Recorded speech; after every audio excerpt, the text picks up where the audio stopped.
Ninguna carta del Nuevo Testamento analiza con más fuerza los problemas de la iglesia local y tal vez ninguna carta del Nuevo Testamento es más descuidada el día de hoy. Comentario 1 Corintios capítulo 1. Elogio, su posición en Cristo.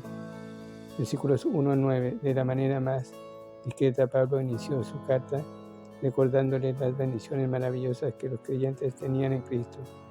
Él lo hace antes de reprenderles por su pecado, porque estaban viviendo por debajo de sus privilegios cristianos. No andaban de una manera digna de su llamamiento. Efesios capítulo 1, versículo 1. Pablo hace una lista de las bendiciones espirituales que estaban ignorando y que así se privaban de bendición espiritual, llamados por Dios. Versículo 2. Esto significa que eran santificados, apartados y miembros del grupo elegido, la iglesia. No vivían como santos, sino que ya eran santos. La gracia de Dios. Versículos 3 a 4. La gracia significa que Dios nos da lo que no merecemos. Misericordia quiere decir que Dios no nos da lo que merecemos. Esta gracia viene mediante Cristo por la fe. Dones de Dios. Versículos 5 y 7. En los capítulos 12 al 14, Pablo habla de los dones espirituales, pero es evidente que los corintios eran abundantemente bendecidos con dones espirituales. También estaban enriquecidos con conocimiento. Sin embargo, con todos los dones y conocimiento les faltaba amor. Capítulo 13. Y no podían llevarse bien los unos con los otros. Los dones espirituales no ocupan el lugar de las gracias espirituales. Testimonio para Dios. Versículo 6. Todo lo que Pablo dijo que Cristo podía hacer por ellos se realizó en sus vidas. La palabra de Dios se hizo realidad en sus vidas. Esperanza de Dios. Versículos 7 al 9. Esperaban que Cristo volviera, pero no vivían a la luz de su venida. Primera de Juan capítulo 2, versículo 28. Aunque los corintios eran pecadores en la tierra, Dios podría presentarlos irreprensibles en el cielo. No debemos usar este pasaje como excusa para el pecado, más bien debe verse como un estímulo de que Dios es fiel incluso si nosotros le fallamos. Acusación, su estado pecaminoso como cristianos. Capítulo 1, versículo 10 al 16. Ahora que con buen tacto los ha elogiado, Pablo se dedica a hablar de sus pecados, atendiendo primero la cuestión de las divisiones en la iglesia.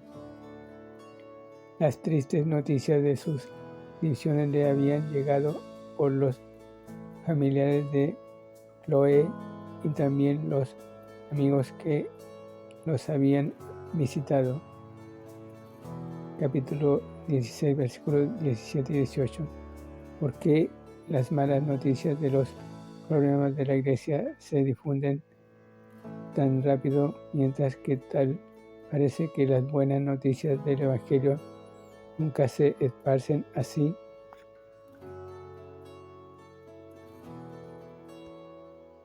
Habían divisiones y contiendas en la iglesia, incluso en relación a la cena del Señor. Pablo les suplica que estén perfectamente unidos. Capítulo 1, versículo 10, que en el griego es un término médico que significa arreglar un hueso que se ha roto o dislocado. Donde quiera que los cristianos no se lleven bien los unos con los otros, el cuerpo de Cristo sufre. Pablo explica que por qué estaban divididos. Tenían sus ojos puestos en los hombres en lugar de tenerlos fijos en Cristo. Confiaban en la sabiduría de hombres. Capítulo 2, versículo 5. Se gloriaban en las obras de los hombres. Capítulo 3, versículo 21. Y comparaban un siervo con otro y se jactaban respecto a hombres. Capítulo 4, versículo 6. En el capítulo 3, Pablo demuestra que esta infatuación respecto a hombres era señal de una vida carnal, evidencia de que estos corintios espirituales eran en realidad bebitos en Cristo. Habían 4 facciones en la iglesia. Un grupo seguía a Pablo y aquí tal vez predominaban los gentiles debido a que él era el apóstol a los gentiles. Otro grupo seguía a Apolos, el erudito orador. Hechos capítulo 18, versículo 24 al 28, probablemente debido a que les encantaba su elocuencia al hablar. El tercer grupo, a lo mejor judíos, se inclinaba hacia Pedro, el apóstol a los judíos, Gálatas capítulo 2, versículo 7, y el cuarto grupo trataba de demostrar que era más espiritual que el resto, diciendo que seguían solo a Cristo, rechazando a los líderes humanos. Pablo explica que Cristo no está dividido, que todos somos parte de un cuerpo. Cristo, no los líderes humanos, murieron por nosotros y somos bautizados en el nombre de Cristo, no en el nombre de ningún líder humano. Pablo avanza para decir que se siente contento de no haber bautizado a muchos creyentes en Corinto, para que la división no empeorara. Los compañeros de Pablo en el ministerio eran los que bautizaban, puesto que su llamamiento era a evangelizar. Este hecho no minimiza el bautismo de ninguna manera.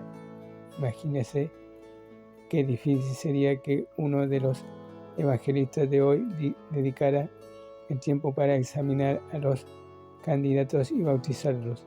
La palabra envió en capítulo 1, versículo 17 es el término griego que significa enviado con una comisión especial. Hechos capítulo 18, versículo 8 nos informa que muchos de los corintios creyeron y fueron bautizados, de modo que Pablo en efecto practicaba el bautismo en agua. Explicación: la razón para las divisiones. Versículo 17 al 31. Los creyentes de Corintios estaban divididos y no vivían a la altura de su posición en Cristo, porque uno, mezclaban el Evangelio con la sabiduría del mundo, y dos, se gloriaban en los hombres y confundían el significado del ministerio del Evangelio. En los capítulos 1 y 2, Pablo se refiere a la sabiduría del mundo en contraste con la sabiduría de Dios. Y en estos versículos da 7 pruebas para mostrar que el Evangelio es suficiente para toda persona.